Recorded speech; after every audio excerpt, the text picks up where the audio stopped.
Good afternoon. Another drive-through with Don. Talking to you, not really driving, but I am wearing a cowboy hat. And the reason for wearing the cowboy hat, I want to talk to you about silver bullets. A lot of teams I work with, when we first start getting to work with them, is they believe shooting the silver bullet hits the target, we fix the problem, move on.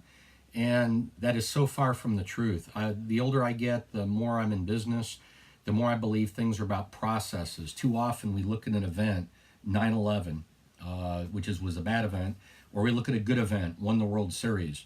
Whether it's a good or bad event, we get so focused on the event, we forget there were a lot of things leading up to that event, and there's a lot of things after. The things leading up to it were probably in many ways more important than the event, because it's those things that led to it. But then after the event, things can be improved or made worse based on it. I find a lot of times in cultures, in businesses, is we get some numbers we don't like in a survey, and so we try and figure out how to fix it. We go fix it and we walk away. Instead, I find if you use about a 60-day cycle, that 60-day cycle of taking action from the survey, getting feedback, actions, then do another 60 days and another 60. By the time you hit a year period, I don't care where your trust started, whether it was at 9.5 or 2.5 on a 10 scale, it is going to be dramatically better on many levels.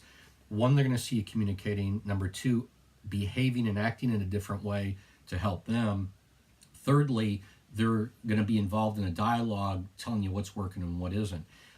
Newton's second law of thermodynamics states that a system basically decays over time unless you put energy into it.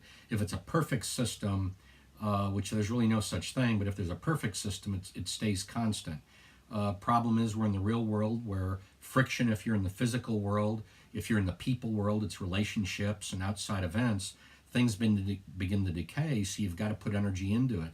So a process, as opposed to an event-based perspective, allows you to set something up that's very doable, it's reproducible, and it can keep feeding energy in the system to begin to shift the culture from wherever it's at to kind of where you want it to be. Or if we're talking about helping a person, developing their leadership skill, for example, is we're able to shift their leadership capabilities over here instead of taking them and yanking them, or trying to take one event, one silver bullet, hit the target, and that just doesn't do the job. So I wanted to share that with you because I think that's important.